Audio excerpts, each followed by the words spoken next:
So database tables are different from our internal tables. We have discussed about the internal tables all these sessions, but database tables store the data permanently. Database tables stores the data permanently. You will not be, I mean, like, you can delete it, that's a different story, but we're not supposed to delete anything from the database tables. It's a permanent data. But internal table can store the data only during runtime. So even if you fill 100 times a data into internal table, once you come out of the program, the internal table becomes free. It becomes, does not store any data at all. Next time when you run it again, you have to fill the data into the internal table, but not like that in database tables. Database tables are permanent tables. So going to store the data, business data is stored in database tables. Now, as we discussed earlier, we'll have 7 different data dictionary objects: database tables, views, data types, type groups, and log objects. So these are the things that we have here. This is what I have explained. So database tables, views, data types, type groups, domain, search help, and log objects. You can see all these things in SC11 transaction. So I'm going to go to the SC11 transaction right now, and then create a database table right now. And this database table which I'm creating will be uh, database table which I'm creating will be in SC11 transaction. Let's do that now. Okay, so I will log in into one particular system. Those who have access right now, who are able to log in, can actually practice this. So on each server, eight of you have to practice this particular project, which happens to be, I'll try to simplify it as much as possible, so it will be easy for you to create it. So first and foremost, what I'll do is, like, I'll create a database table with some name called ZVA underscore EMP. Now that we have a demo server kind of a thing right now, so if you have, once you get the actual server, you need to create this database table with this name, like Z employee code, okay, 12345 underscore emp. So anything that you create in that server needs to start with Z followed by your employee code, so that we can track it. So if I just give you a Z employee code, I'll get the list of all the developments that you have done, which I need to share it with Capgemini for auditing. Okay, so they'll check that how many objects you have done and how many programs you've done. I just need to send a screenshot. Okay, so you need to make sure that you have to do it with Z followed by your employee code. And now I'm going to go ahead with Z123456 underscore EMP. There's the table that we are creating right now. Let's do that.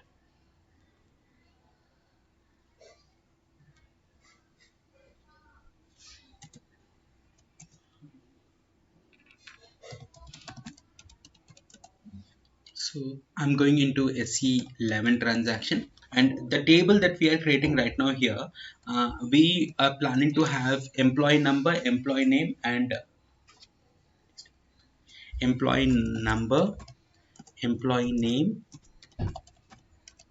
and department. Just want to have only 3 fields. So here we have employee number, we have character and 10, character 20, department character 8. So let's go ahead and create a simple table which actually stores the data. And now I'm going to do certain settings or certain options I'm going to select. Just ignore why we are doing it, and in the next project I'll explain you detailedly why we are doing it. Okay, so there are certain settings. Okay, now let's do that in the SC11. So you can go to SC11 transaction. Here I'm typing it as Z123456, which happens to be your employee code underscore EMP, and click on create. Now here, this is employee data.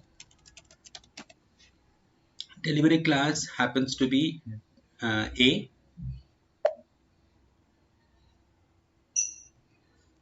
and display and maintenance allowed. So these are the settings that we are doing, and I'll explain you about these things later. So we'll go to the fields. In the fields, when we are creating a database table, it is mandatory for us to have at least one primary key. One primary key is mandatory.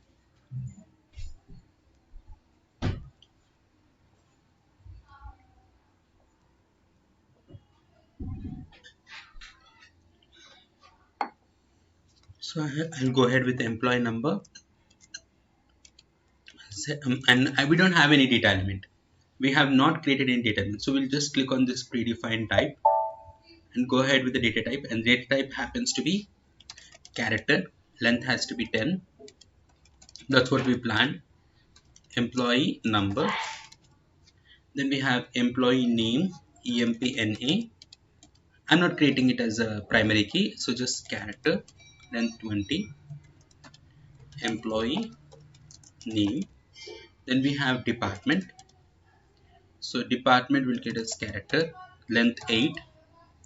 Department. So we just save it, and we can save it in a package as well if at all, if you already have it. And just say okay. Now it normally gives some warnings like it's not case, it's not client specific, and all these things will be then. Just ignore them at this point of time. You cannot activate this table right now because we have to go for technical settings. We need to do some technical settings.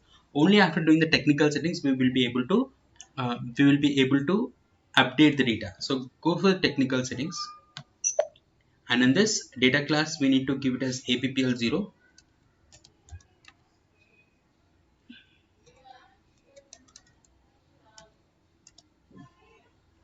Now why we are doing appl0, I'll explain you that in the next session, as I told you, and I mean like next project, before the next project. Size category at this point of time you just give it as 0. Okay, and why are we giving these settings, everything I'll explain you. So now you will be able to activate it. Without the technical settings we will not be able to activate. Warnings you can just ignore. So you can just ignore the warnings. Why the warning is coming also I'll explain you.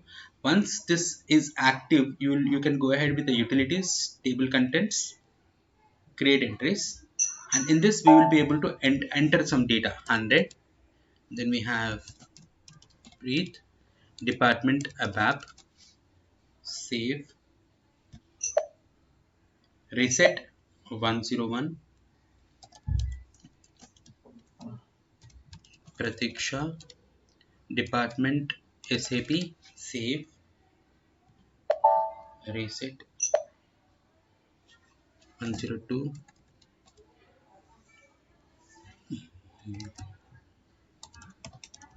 Ashish SAP, save. Okay, so we have done 3 records now, and these 3 records we have to go ahead with the utilities, table contents, display. So if you go for display and execute this, you'll get the data here. This is the data that we have in the database table. Okay, so now this is a table that we have created, and we also stored some data, and which will be permanent in this particular table. So if you become comfortable with creation of this database table in this following steps, then we'll move to the next project, in which we are going to also create the domains and data elements, and what is the significance of this, and all these things we'll create in the next project. Okay,